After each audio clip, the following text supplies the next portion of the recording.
What is going on, everybody? It is your boy Ren. Thank you for tuning in to another episode of the evolution of the Sacramento Dance Scene. Ooh. If this is your first time here, which it very well might be because this is only our second episode, just letting y'all know that what's going to be happening is we're bringing in leaders and pioneers from Sacramento, talk about their history when it comes to street dance in Sacramento, just so we could uncover maybe some history and maybe some insight about how things are evolving through the years. So today we have a very, very important guest. So many people would say that it's probably one of the most influential people when it comes to Sacramento dance. We're actually at his new studio in Old Sac, right across from Fat City Restaurant. Yep. Today we got Brandon Greathouse, everybody. What's poppin'? Thank you for being here, man. Thank you for having me. Yes, sir. That's a crazy intro right there. Yeah? Yeah. Was it good? That's good. That's the second time doing it, bro. So, it's going to get better every time. Very quickly. So the crew and I put together a list of questions. Basically, all it is just so that we can kind of keep asking this, like, similar points when it comes to people who we're interviewing. But for the most part, bro, we'll just let the conversation flow however we want it to flow. But yeah, if you're ready, I will get into this first question just to get the conversation going. Carry on. How did you first get into dance, man? I first got into dance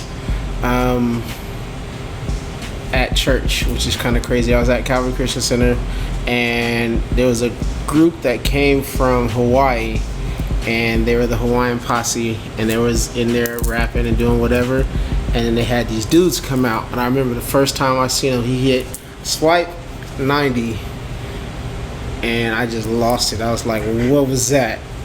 And every day after that, I was in the garage practicing, trying to learn how to break, trying to get down.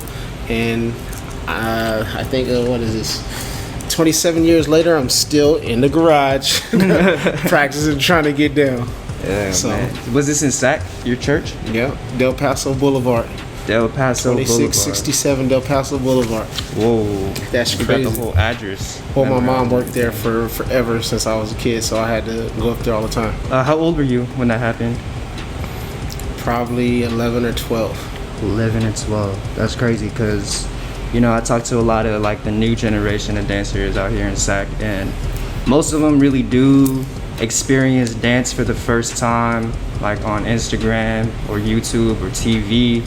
But it's kind of dope to hear people just seeing it for the first time, like actually in person. I feel like that's just a different vibe because, like you're more inclined to actually, you said you ran and try to get down on your b-boying, and it's a little different because now when people see it on Instagram or YouTube for the first time, it's like choreography, so they're more beating down on like trying to get the moves right or the look right instead of like the style right. It's weird because I remember when we were getting down, I would literally watch somebody dance. Like K Street Mall used to be popping on Thursday nights. We'd go up there. There was a little like smooth ground, and it was a record store. It's not a record store anymore. It's like something else now, but it's white. Like I don't even know what they call it. It's like white marble on the ground. It's super smooth. And the DJ used to just set up and start rocking, and everybody be in there bussing. Like, I used to go out there and be like, and try and memorize what they're doing because we didn't have iPhones or anything. All we had was eyeballs. So we would watch and then go home and get banged up until we get it. So there's no rewind. There's no like, oh, you want to see the movie again? Come back next week. Dang. But they actually had a whole DJ set up outside and everything. Man, there were so many parties and events happening in Sac that it was crazy. Like, there had to be at least 3 to 4 events every week. Every week, to where you can just go get down. It's a party over here. There's another one over here. There's a b-boy jam. There's a thing called World War. Like, there was like, it's nothing like it is now. Like the events that we had for the last like 5-10 years, that everybody's like, these are amazing. Those would have been weak sauce events back then. Especially since it sounds like there was actual just straight partying going on with the dance versus like dance events now are just dance events. Yeah, you go to watch the choreo show or you go to watch the battle, and it's like the battle was a part of it, but it was more of you'd have battles, but then you'd have a bunch of parties. So imagine me and you chilling, and we see each other at the party, and there's a cute girl over there, and the beat hit. That's when the real battle, like, oh yeah, I'll just show what I'm doing, and you show me what you're doing, and then it'd be more of an exchange, like we just getting down because the music's dope, and at the end of the night, what's up, how you doing? Talk to a girl, hang out, do whatever, and like, it was different because it was a party. It wasn't like people came, paid some money to try and win some money. So if your whole motivation is to win some money, you're not coming with the same energy as you coming to have fun and just vibe. Right. So now, like, I would say don't lose the original vibe that we used to rock, because that's where most people got dope. Because if you walk into a party and everybody in the room is rocking, one, you getting your clothes fresh, two, you getting your style fresh, and then three, you trying to execute at the highest level in a tight space, because this is the party. It's not like, oh, I'm gonna go to this battle and I know I only have to hit 2 good rounds on the first intro, and then I need semifinals. I gotta come with 2 more. You practicing for like 8 rounds versus practicing to battle somebody all night. Right. And it was different. So that's, I think, why the OGs have a lot more stamina, even as OGs. Even the ones that stop can still get down, because they just put in more time. And they weren't prepping for rounds; they were prepping for the night. Yeah, for dang near. Yeah. Wow. And this for 6 hours straight at a party, your stamina game is, you good. So do you feel like that culture is dang near completely gone out here nowadays? I feel like the heart of that culture is what is the element that's making it not hit, and that's the DJ. The DJ. Like, when was the last time you seen a dope DJ? Be a DJ, not play what's on the radio or play what everybody thinks is hot, but find dope music and show it to the world by just, yo, I've been digging for 20 years, check this out, and just start playing fire. When do you see that in Sac? I know what you're saying. So when the DJs come back, the vibes and the parties will come back. Because even with me, with this new space, it's dope. On Sundays, I just open it up and I just drop. I don't have there's nobody telling me you have to play this type. I got freedom. And boy, I'm in here like, yo, I've been holding on to this music for 15 years. Playing all of the stuff that I love, and I've been wanting to share, but I can't because I don't have a venue to share it in. And if you see the people come out, like random people from everywhere, it's like, what is this? What is this space? Right. And they're looking around, they're like, they just want to get down, they want to be a part of it. Man. So. And that's just people out here walking around at Old Sac? It's not even dancers. Not even dancers. Like just regular old people, just like, what song is that? Where'd you get that? Wow. I love the fact that you're not playing the same twerk music all night. Like. So there are people out here ready and willing to receive like a DJ just blasting their stuff, and they're just ready to party. It's just the DJs are worried about a paycheck. And rightfully so, you got to get paid in order to pay these bills, and DJing is not cheap. Like, all the equipment costs a lot.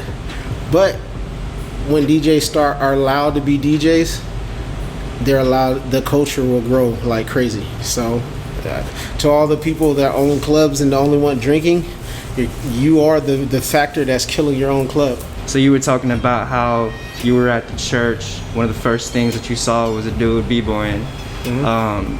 Expanding on that, what are some of the first styles that you saw in Sacramento? For me, in Sac, when they say freestyle, it was really free. Originally, there was no styles. Okay. So, like, my man Mel Kez, he'd come in, do some lock-in, and then switch to some popping stuff and do some house footwork and hit a freeze, and then hop up and just start grooving. There was no, like, format of, this is house, this is breaking, this is locking, this is popping. All of that was, like, all in one. It's just like a melting pot. Everybody could do everything. Like, legitly, like, you know, when you watch, find some old Black Eyed Peas footage, because they were the ones that got it up, and when they're doing all this crazy stuff, and they'll spin down, like, imagine a whole house party of people that could do that. Wow. Like And if this room was even a packed, big deal, man. Like, yeah, it was people were normal. People just did it. So I grew up watching that, like, yo, I want to do that. I want to do that. I want to do that. And then it got segregated when somebody went and got a little bit of knowledge from the East Coast and came back and was like, yo, this ain't real unless you're doing this. This ain't real unless you're doing this. And then all the terms and foundations started being thrown around. And even to today, I value foundation, but thinking about it logically, foundation is not like what was foundation before was foundation. It was somebody's style. So somebody figured out a way to do something that looks good, and now everybody else in the world is forced to do that same thing or For not it to be real. Yeah, for it to be real. And in reality, when he did it originally, it was just as real as somebody else doing the same thing. So it's kind of like a box that keeps people following the same lineage of dance. Right. So if this was like Campbell Locke's locking is Campbell Locke's lineage of dance, and that's dope. You can't take nothing away from it. It's fire. It's effective. But if I don't subscribe to his lineage, what if I like some of Campbell Locke and I like some of like whoever and Right. some of whoever? Now my lineage has 3 different paths that are intertwining. My movement's not going to look the same. So yeah, I can take some foundation stuff, but for somebody who's never had foundation, they just move naturally, they're literally creating their own foundation. I see. So all of this woe stuff is the new foundation for the generation that's out now, which ain't bad, but a lot of OGs hate on it because they don't understand they're doing the same thing that they did to create the foundation that's out now. Yeah. So it's like, I know I'm gonna get some comments at me. Once people realize the freedom of being free is real, all of the boxes don't matter anymore. Like when you're really expressing yourself, if you feel like doing something crazy and you do it and it feels amazing, and it's out of the box of, okay, if I'm a popper and I start dancing to like ballet music, does it make me less of a popper because I'm not dancing to popping music? And that's just a little bit out the box. What if I'm a popper that took ballet and my form is now mixed with ballet? Like now I'm not an authentic popper because I have ballet form. And it's like, okay, how real is it you trying to get? Are you really trying to express yourself? Or are you trying to be street? Right. Because if you stay street, that's fine. You can stay street, but street don't pay bills. So, like, a lot of freestylers won't do choreo, but choreography is paying a lot more than freestyle. It's true. And more consistently.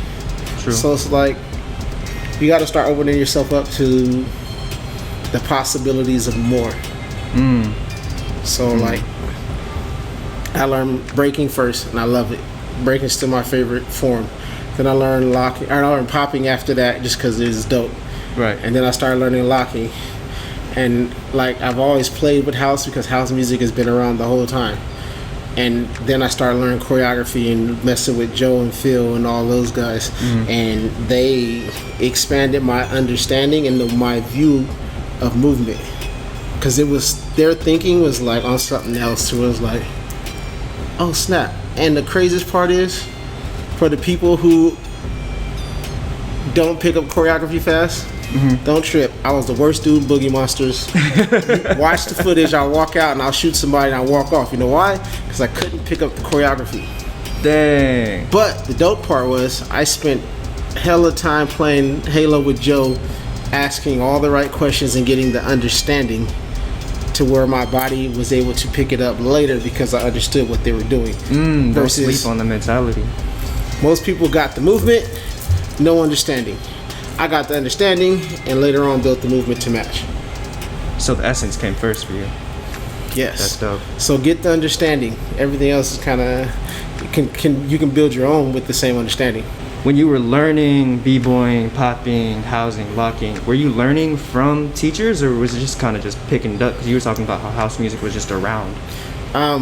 You would learn but it wasn't like you go to a teacher or take class.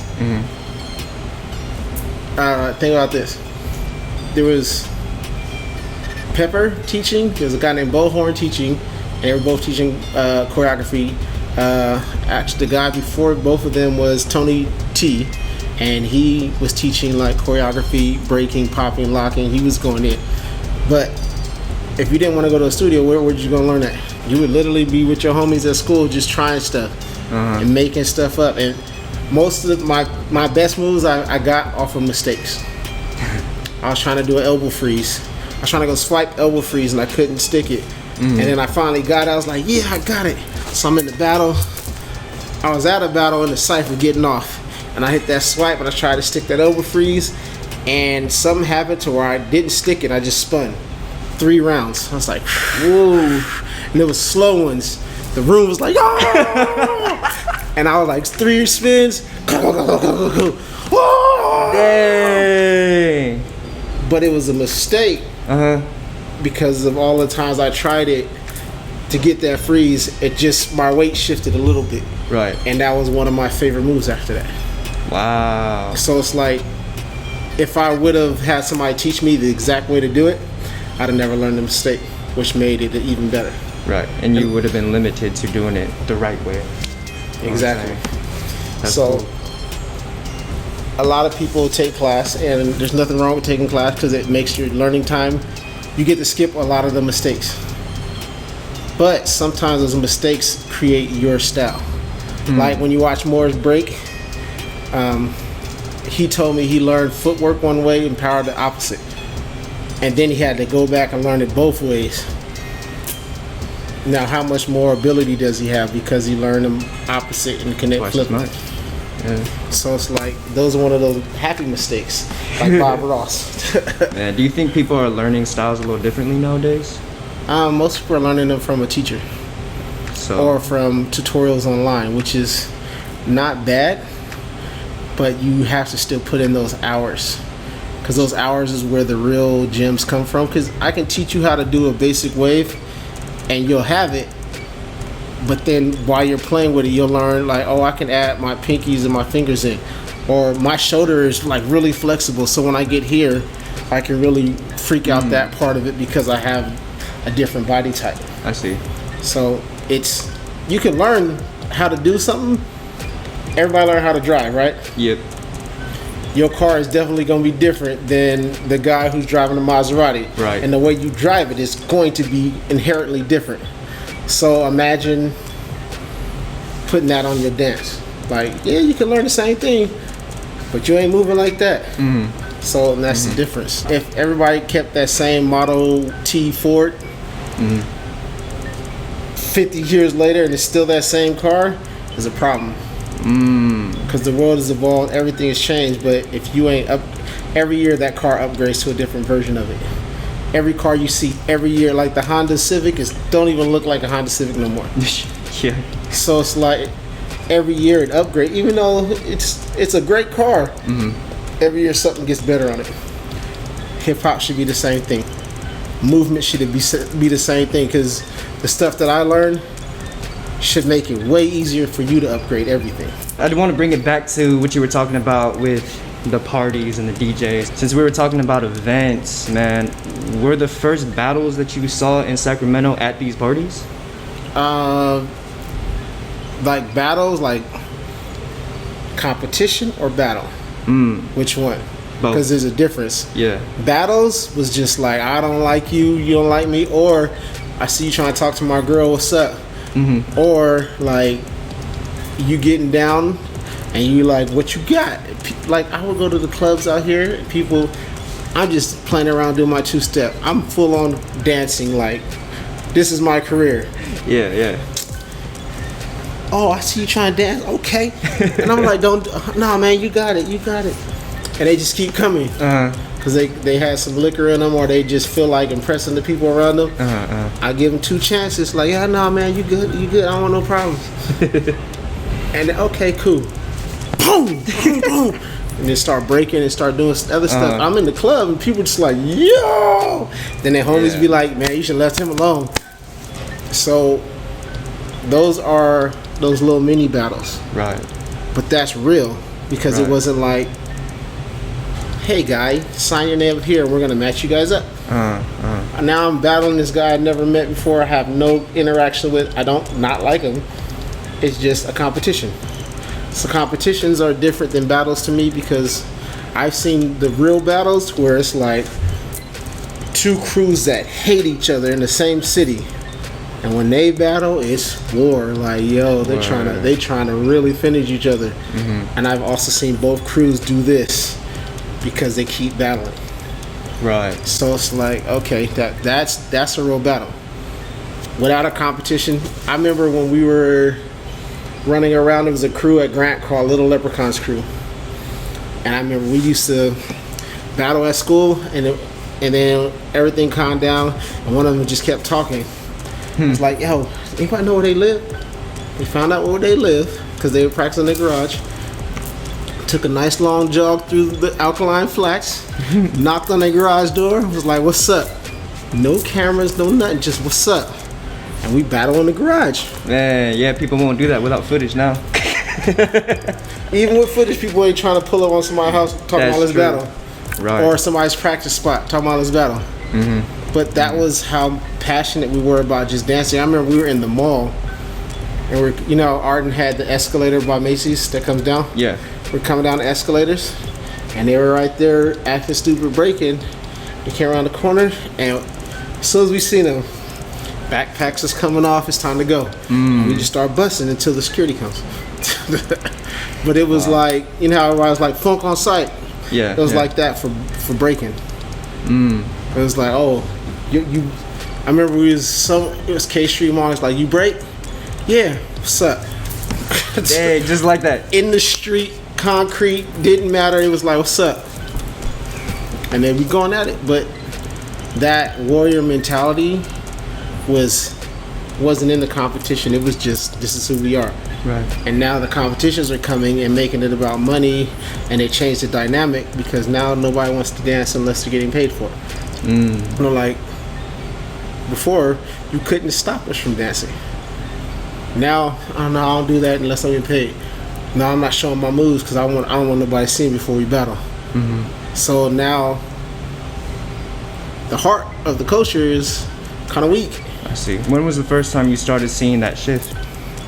From the real battles to the, sign up and let's get it. When battles started making people famous. Or when dancing started making people famous. Like on like a hip hop street level, they've always had people do it, but nobody was getting like famous. Like there was no. Look at all the old footage, and they were street famous, but they weren't famous. Yeah. Like there was no, what is his name? Fictions. There was no diddles. There was no like twins. Yeah. It was just, if you was dope, you would have just been dope in the street. And the people who were booking like big jobs would know who you are, but that's it. It wasn't a household name. So now household name and people are getting paychecks, and now people are like, no, I can't stub my toe. I need that. So the motivation changed. That, and the club started only allowing people to drink. They would literally stop us from dancing. So you go to a hip hop club, they're playing hip hop music. Like the lights and everything look like hip hop, but if you are hip hop, you can't get in. No jeans. You don't have dress shoes on. No baggy tees. No baseball caps. Everything that was hip hop wasn't allowed into a hip hop club. But then there was also, I understand why clubs did that because the gang era was like thick. Right. So it's like, I get it, but at a certain point, it's like you can't rock everything about hip hop except for the culture, or except for the people, because it became so popular. Like this is hip hop. We love hip hop. We love the music. We love how much money it makes. We love how the women come in. We just don't want hip hop in the club. People learn to love it. Yeah. If you're hip hop, you can't come. Everybody else can though. They're starting to loosen up because they're losing money. Because if you can't go and have fun at a club, are you going? Right. Most people are going to clubs to drink now. And after people stop drinking at your club, what does your club do? it dies. It's like, no, how come nobody's coming out? Because you're playing everything hip hop to get people to dance, but you're not allowing them to dance. Then they started inviting us to come dance. Really? But by that time, we were like, we don't want to dance in your stanky club. Yeah. We got studios now. True. So then all the crews literally stay in their own little separate studios. The Sacramento Dance Scene is deep if you look at the numbers. When do you ever see them all in the same place? Hardly ever anymore. Because they're all in their little caves creating dope stuff. They're all making dope. Everybody's making something dope on their own level. But public display should be a chance for everybody to come out, show off what they've been working on, and go back. There used to be a thing called the Sock Hop in the Bay, where they got real smart. They do that big show to have everybody come out, and then after that, they'd rent out a club or a skating rink or something, and let everybody party. And imagine all the dance teams from Northern California performing, and then afterwards partying until like 4 in the morning. That jump was lit. Wow. Like, because everybody can dance. The DJs was fire. And the people that wanted to drink, they drank. The people that just wanted to dance, they had free reign to have fun. So I'm like, we need more of that. I feel like stopped. the club scene had a huge impact on the dance scene then. I didn't even think about that before. Yeah. You know? Yeah, I know the only time I ever see people actually like dancing out here in Sac is like on Motown Mondays. Sometimes there are some actual whackers and lockers, but other than that, there are no people getting down like that at clubs out here that I see. Yeah. It's kind of it's back to the underground, which is not bad, but it could be better. And the impact that we have as dancers, we literally set the trend for everything. Like, they literally follow us for trends. So if we understood our power, we would be making different moves. But because we don't understand the power, or we don't feel like we have the value, most dancers I know are insecure and they're dancing through their insecurities. That's dope, whatever, I get it. But at some point you gotta realize, yo, what I'm doing is really dope, and 90% of the world can't do it. At the weakest level dance, you're still better than 90% of the world. So I've been looking up at all these crazy dance teams and thinking I'm not good enough.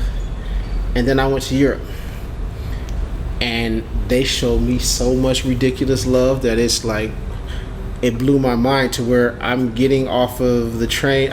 We fly in, I'm in the airport heading to the train station, and some girl's like, oh my god, oh my god, oh my god, oh my god, oh my god. I'm like, what the heck? Then she runs up, are you nobody? Yeah. Are you playing United? Yeah. Can I take a picture and get an autograph? I'm like, word? This is not even in the city that we're going to. This is like a 4-hour drive from the city that we're going to perform in. So they get my autograph, whatever. My team is like, what? You kind of like that out here? Yeah. And then when we pull up, we're literally off the train walking to the city, and cars are like, Brendan! Wow. People running up to take pictures, and it's like,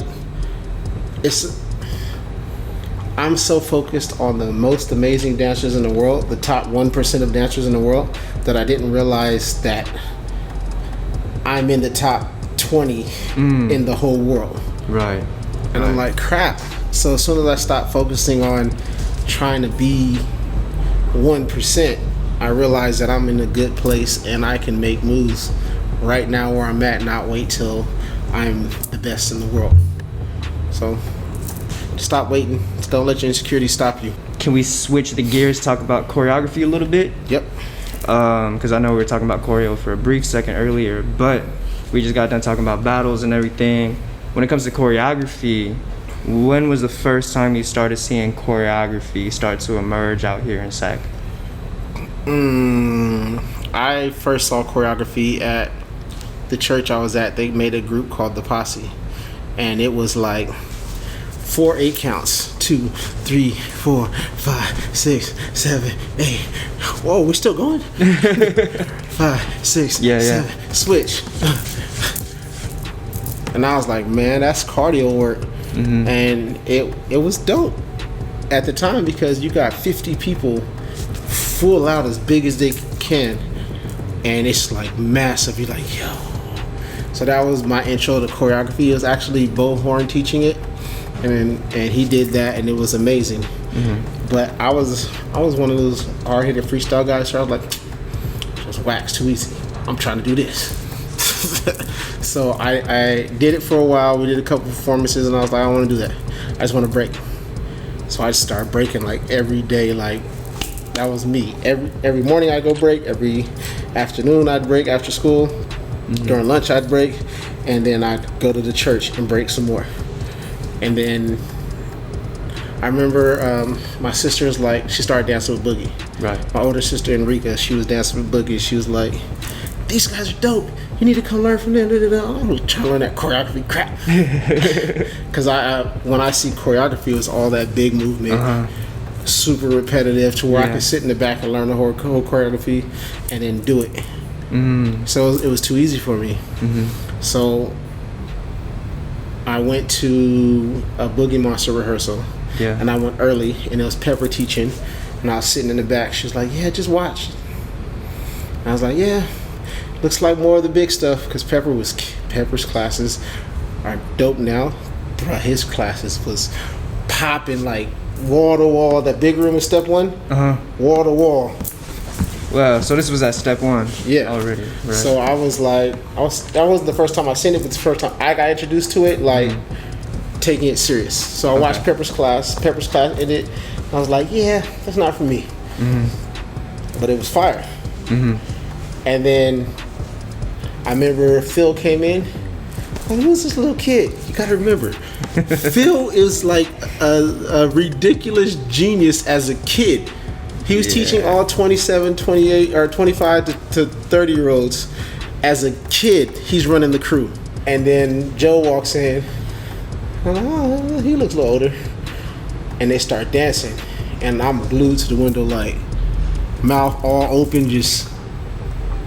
And I remember thinking in my head, if I can get their level of control with what I do, no one in the world can stop me. Wow, so that was the moment. Yeah. It clicked. I was like, because their control, like, bro, even at the young age that they were, like, I think Phil was like, I want to say 15 or 16, but I kind of feel like it had to be 16, 17, wherever, it didn't matter.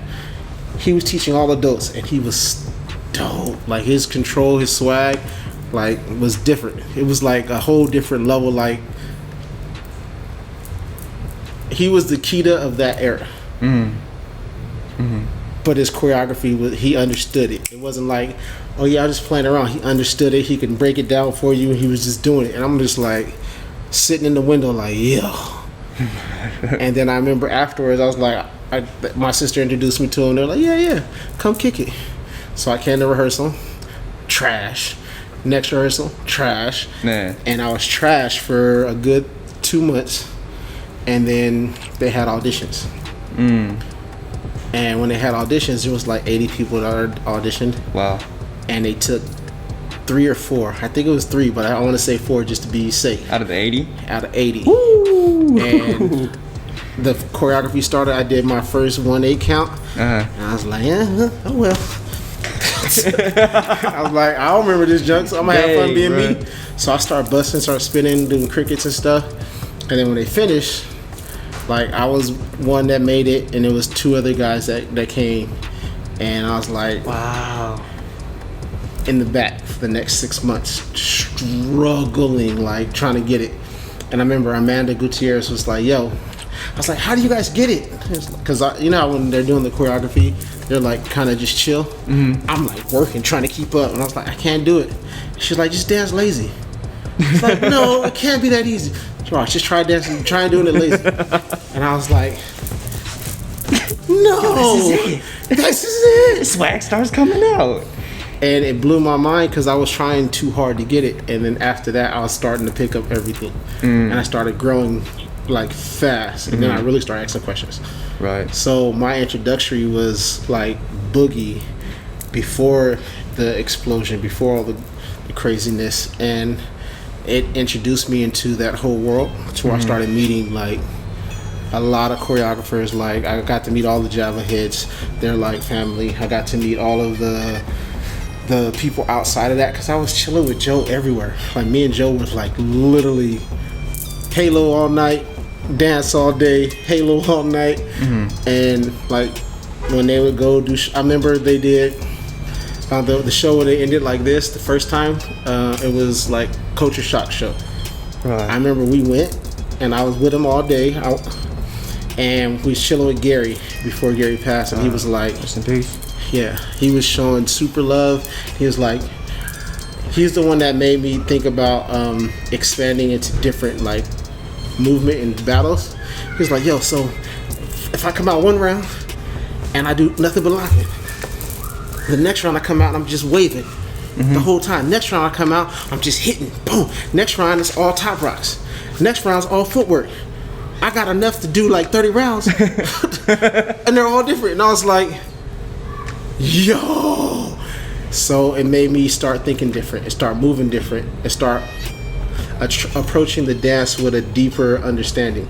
And then we was all hanging out and they're showing me all this stuff, and I remember it blew my mind how dope they were at choreography, because none of them lived in the same city. It was Joe, Phil in the same city, Kevin was still in San Diego, and I think I know Kevin and Chris Styles was living in LA, I believe, with Fee. And they came, whatever it was, they all came together in San Diego for this show. And I remember Phil got there late, and his flame came in late, and they came in, they made the choreography in 3 hours. What? They were like, they did all of the choreography for a 6-minute show in 3 hours. And then they were like, you guys want to practice? No, we good. That's crazy. And I was like, nah, no way. And that set was 6 minutes? Like, it had to be 6 or 7 minutes for the set. Wow. And then they went and performed it the next day. No rehearsals. And murdered the show. And I was like, yeah, nigga, I give up. Like, that's how good they were as a unit. And they were all mentally on the same thing. And that's what made me really respect the choreography on a different level. Wow. Because they were so... I've seen Joe do stuff freestyling at rehearsal that would murder any like dancer in any genre of dance. He could have smoked somebody. Breaking, popping, locking, he's good at all of them. But when you see him, he doesn't display that. Like, you know, some people are really good at something, but when you put him in a battle scene, it's not the same. That's how Joe was to me. He could do anything. Like, Nick, why'd you do that in the battle? She's like, I don't know. I'm like, bro. But I don't think he shined in that environment. But when he does what he does, he's literally the best at what he does. Thanks. And then Phil was the best at what he does. And KV was the best at what he does. And imagine all of the different Java members, and then they come together like Voltron, and it's just like, yikes, that's a scary crew. But when you see, okay, a good example that I could say for that is when you see them, you're seeing maybe 70% of what they actually can do when you see them on film. When you see them in rehearsal and they're just playing and they're just feeling ridiculous. And I think that's for every dancer. Like, when the camera hits, you're not really able to execute what you know you can do. You kind of just the frustrated, like, I can't be free mode comes out. They changed the choreography scene for everywhere, like, in the world. Because there was a moment in time where Java blew, and everybody started, before they blew up, everybody started moving like them. I remember the Biters Will Be Eating shirts that came out for Jay Chris and Sean Evaristo. Yeah. And looked them up. But they came out with that because they felt like they was biting their style. And I was there and I was like, ooh, that set was fire. Chapters don't know what he got with that one, but they made that set and they performed it. The dopest part was they made that set and they performed it at a show that they knew they would be performing at. So both of them were in there. I remember, you know how rappers make diss tracks? Yeah. It was a dance diss track to where they was dancing. Anything you can do, I can do better. And they had somebody just like them. Yeah. No, you can't. Yes, I can. No, you can't. Yes, I can. No, you can't. And this fool smacks him. And then that go came on. Yeah. And I was like, woo. And they did that at Tech. The whole dance scene came in like, yo, he slapped you on stage. And that jump was fire. Yeah, man. That to me was the most memorable moment, like, on that team. Mm-hmm. And then the next year they went and run Body Rock, and then the team evolved and changed into what it is now, and it's a part of the history. Mm-hmm. But a lot of people don't know about the history because a lot of people don't talk about it. Because that was what, like I want to say a solid, 15 years ago? 2006, 2005. That's crazy. That's 15. Yeah. Definitely over a decade. It's like a decade and a half. Yikes. Do you think that there's still something in when it comes to choreography that sets Sacramento dance apart from the rest of the world? Yes. I think the originality that Sac brings, because we are not the Bay and we're not LA, we still have the ability to create on a different level. And the world still follows what we do, and they still see it, and they respect it. But the dancers in Sac have to know that they have their own voice, because the way we move, we never subscribed to the LA thing. We never subscribed to the Bay Area thing. Not everybody likes doing the Bay stuff. Like, shout out to Chunky for the Smees and all that stuff, but that's theirs. Yeah. Like, we used to have ours to where we would be doing us. And now it's I don't think the new generation knows the foundation or knows the history enough to know that they can do whatever they want. And it's okay. Like, a lot of the studios teach, this is what they're doing in LA. And when they say that, students come to me and be like, yo, this is what they're doing in LA, can we do that? I'll be like, no, what are you doing in Sac? Because what they're doing in LA isn't even from LA. Yeah, wow. It's the best stuff from these different places, but these different places are Chicago Footwork ain't from LA. It came from Chicago. Like, Memphis Juking is not from LA. Like, Popping had different pieces everywhere. So if you create your thing, it's dope because it's yours. The city will go back you and be like, yo, this is my dude. Like, look at how many people in the world are doing the Smees. Like, on a daily, on TikTok, on YouTube, in movies. And that's just his dance. He was just having fun doing him. Right. Now the world is doing his dance. Campbellock was doing him. Yeah, it was an accident, and he's doing him. Now the whole world is Campbell locking. Like, who's to say that you can't make your own style? You can't say, that happened back then. But then what's up with Crump? Crump is very, very new. They created their own style, and they're like, this is our dance. Yeah. And now it has Crump chapters all over the world. True. He's what? A decade and a half too, right? Yep. That's like baby for a dance style. So that's brand new. You can create your own style. If it's dope, it's dope. That's the only real criteria. Hip hop will let you know if it's whack. If it's dope, they'll be like, yo, that junk is dope. If it's whack, they'll be like, that's whack. And sometimes crumpers get that's whack. Yeah. But if you believe in it enough, it doesn't matter if that guy thinks it's whack. Because the rest of the world is like, yo, facts. I felt your energy, I felt your soul. And then you got me on the side like, I don't know, bruh. It's kind of hyped up. But my team will know. I'll be like, yo, y'all hyping him, he's not really doing good. Y'all fake hyping, but then I had to learn the fake hype gives him the confidence to be able to try and get to the level to be good.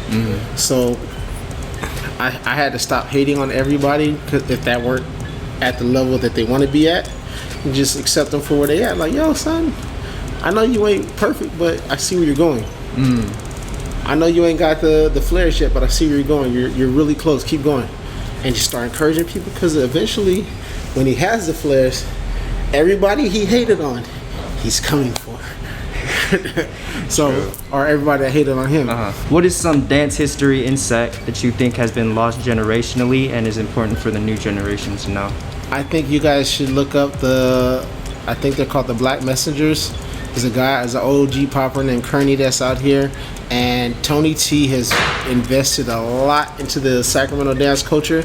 And Tony T, Mr. Moose, and Chris Smith brought their own different elements to this Sacramento culture that you guys are all now eating off of, and no one even knows who they are, which is kind of crazy. And that's just 3.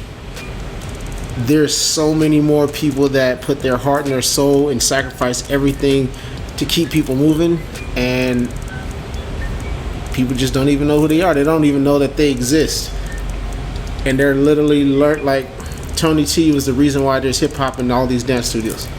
The studios wouldn't let hip hop in at all. Tony T was the first one to get in and start teaching at all the dance studios. And now everybody has a hip hop teacher. Everybody has a hip hop program. Everybody has hip hop in their studios. But before it wasn't allowed. So it's like he broke down a lot of the walls that are allowing a lot of people to eat and to teach and to be hip hop. So these are like Tony T is from LA Breaker. Shout out to LAB. Shout out to Fresh. What's poppin'? And just start like,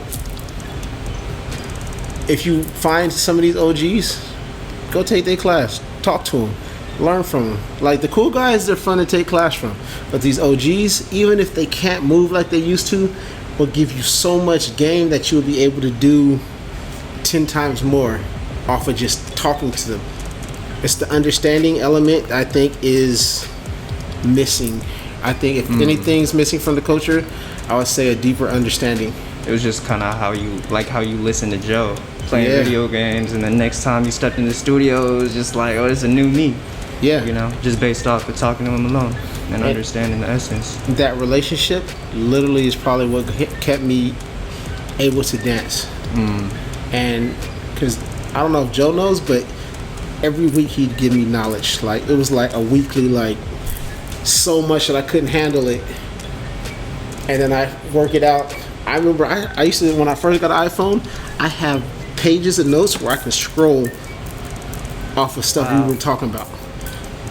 And that literally, sometimes I just go back and read over the notes. Like, oh, what's misdirection? Oh, what's this? Oh, what's this? Oh, what's this? And just go through it. Like, get the understanding, because that's I would say the history that's missing could all be found in the understanding. Because a lot of people have the movement and can't break it down for you. Right. Or they don't understand what they're doing enough to give you the understanding so that you can create at the same level with different movement. How is the Sacramento dance scene different now than when it was when you first started dancing? There's a lot more opportunity, arguably. There's a lot more opportunity for the people who know how to get it. I think another thing that I see that's different is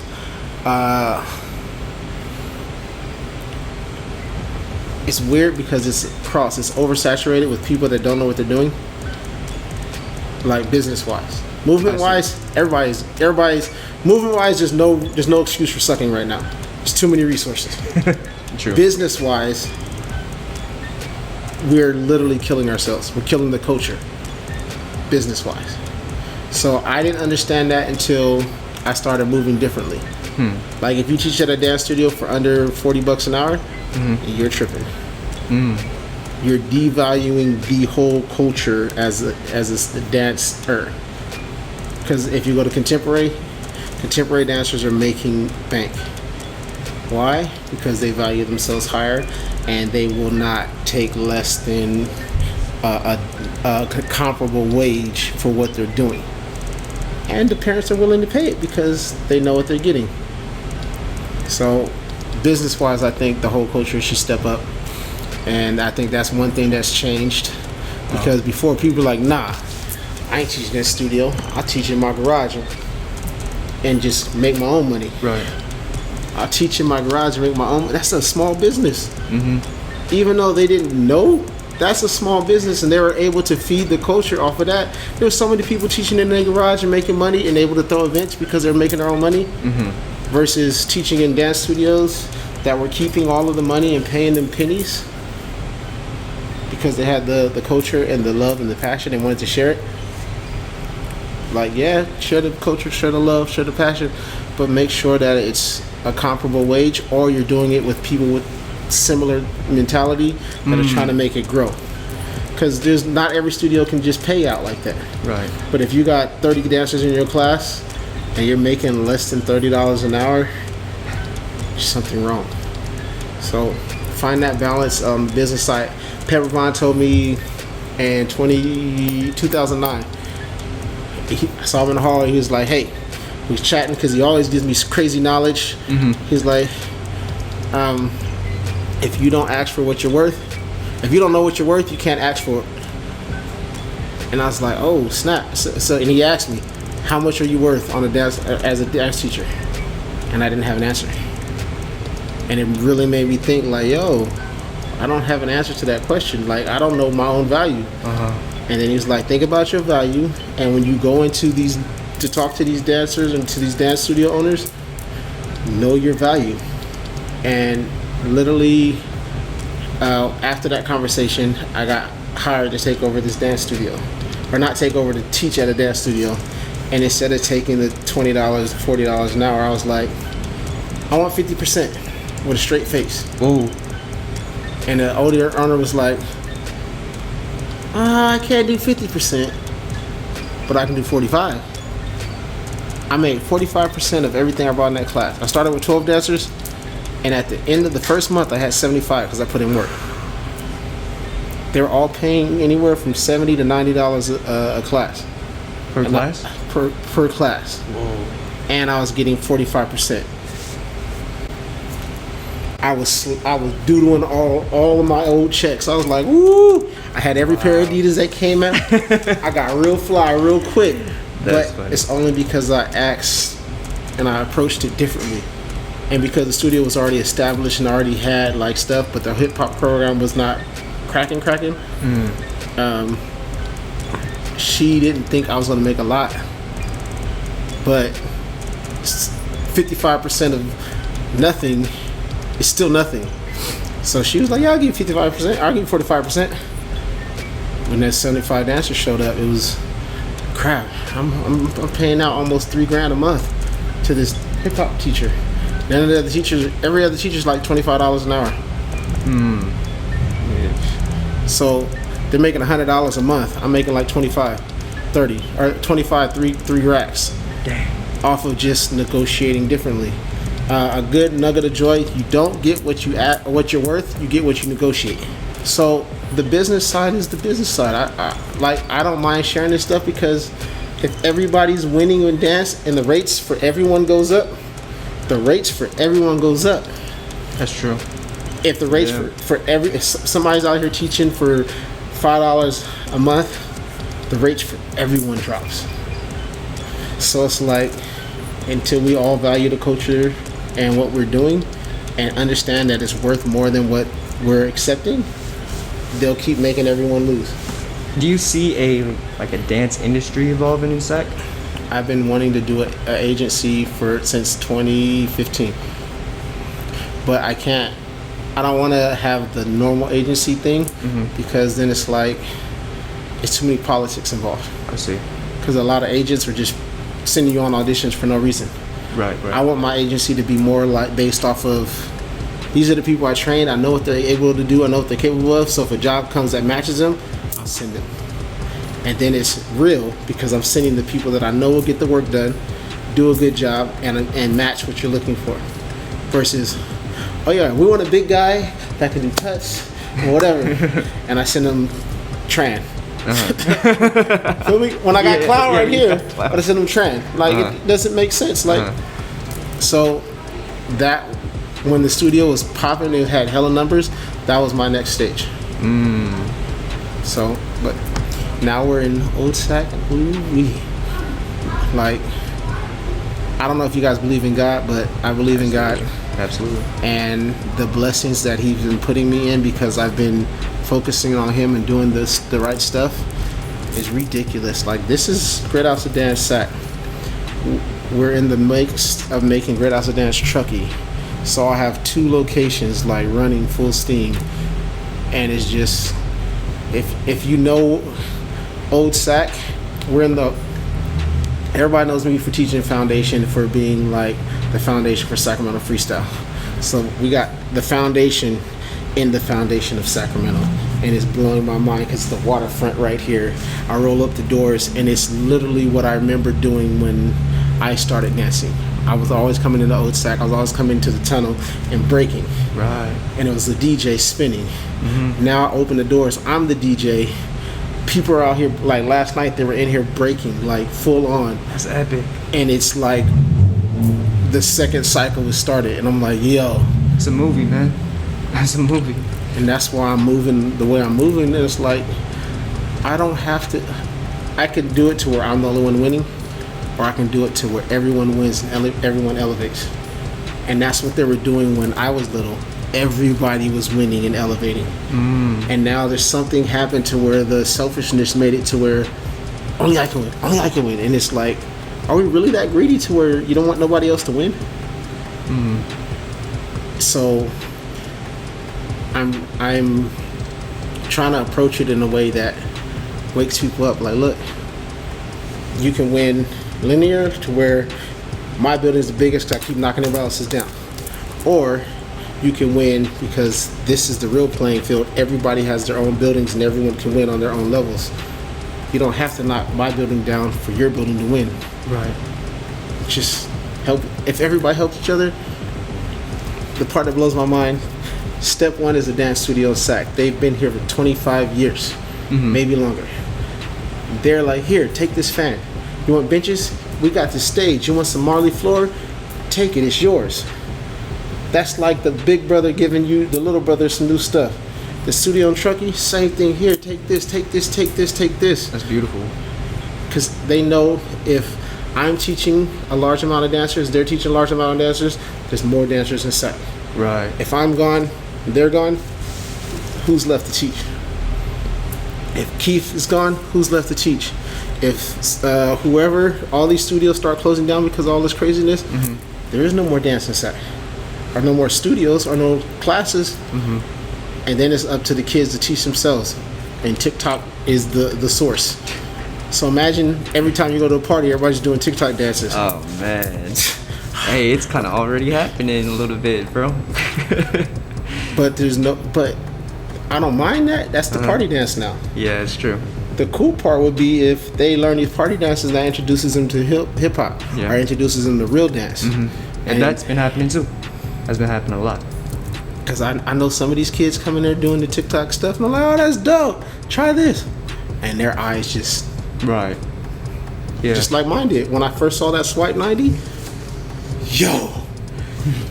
Everything I saw dance before that didn't even matter anymore. I saw that and I was like... Or when you saw Boogie choreo for the first time, it's like... Yeah. Man, Like, all that other choreo. all that freestyle stuff I was doing, this is going to have to wait. And I literally disappeared into that for 6 years. Man. Maybe even more. And a flip note on that, I watched how Phil, the youngest guy in the room, created a business off of dance. He wasn't teaching he was teaching for Step One, but then he had his own crew. And then I was like, oh shoot, he out of Kagan. I literally went to El Dorado Hills, who I was already teaching there anyway, and I started another team called Elevated. And I had 10 kids paying me $140 a month to take class. It was a team. And I did, literally I was like, Phil was teaching us, I was practicing, and then teaching it to them. So everything I was learning, I was teaching to them. They were coming up, I was coming up, and we were all winning, and I was making hella money in the process. Like, hella money in the process. So it's like, and it's, I learned my business stuff off the youngest guy in the room. Hey, well, last question to wrap it all up, man. What would you like to see more of, and what would you like to see less of in the future of the Sacramento dance scene? I would like to see more people enjoying dance. Or not even just dance, enjoying the whole hip-hop culture. because dance is only one element. And we just talked about how important DJing is. yeah. Yeah. So like right now I got these 4 doors. That one is graffiti. This one's gonna be DJing. This guy right here is gonna be MCing, and then that one's gonna be the dance. That's dope. So That's dope. like the all the elements together are fire. Have you ever been to a jam where there's an MC rhyming, the dancers are getting down, there's a DJ, and they're doing graffiti? All at the same. Nope. That was an everyday thing. It was like every jam had that. Not every jam. Most jams had at least 3 of the elements. Yeah, the closest I've seen is Nightwalkers, as of recently. Well, then shout out to B Dang for bringing it close man. to the game, Yeah. because I think that's the culture side is missing more than we want to admit, because everybody's just in their caves creating, and putting it on YouTube is dope. You get your notoriety, but there's no substitute for seeing it in real life. If I'm playing music, craziest thing ever, the city is like, play the music loud, bring life to Old Sac. I'm like, y'all telling me to play the music loud? That's beautiful, bro. You don't ever hear that in hip hop. Uh-uh. And I to open the doors, turn the speakers on, and I slap. You can hear it all the way on the other side of Old Sac. You playing every night? Damn near? Whenever I feel like it, but just Friday, Saturday, Sunday, I'll be trying to be out here. Friday, Saturday, Sunday. Playing out here. Old Sac. Across from Fat City. So Sunday we do this thing called Soul Train Sundays. And I just have all like happy vibes, and literally it is the vibe. The kids is out here getting it, the old people getting it, and everybody's just chilling because ain't nothing else to do. And then on Thursdays right now we have the house night, and it's gonna be from I think 8 till 11, and it's just all house music. And my boy Marcel, super dope b-boy, DJ and house dancer. Like he's more than just those, but he's like one of those hidden gems that Sacramento doesn't know about, and you don't know about it till you meet him, because he's on social media, but he's not like on there like trying to show what he does. Like you would skip past his page and not even know, and then when you see him in person, you're like, where you been at? Right. Like type things. Thursday nights? Yep, Thursday nights. Thursday nights. Yeah, we're about to wrap it up right now, so go ahead and take this time to just shout out whatever you want to put out. Let people know how they can follow what's going on. Follow me on TikTok, first and foremost. Nobody916, KNOWBODY 916. And then the new website, greathouseofdance.com. Greathouseofdance.com. You can find all the information about classes and stuff that we have going on. The studio will be open August 1st. And we going full on with the classes and with the sessions and even just the party vibes. Like our sessions are less like sessions, more like parties, because we have a live DJ. That's dope. And I'm also doing private lessons on DJing and beat making. Wow. So if you want to learn how to DJ, because we need more DJs, the best way to get more DJs is to teach them how to DJ. Well, thank you for being on the show, bro, and thank you for inviting us to the studio. Let us know in the comments who else you would want to see in the show. And until next time, we are out of here. Peace.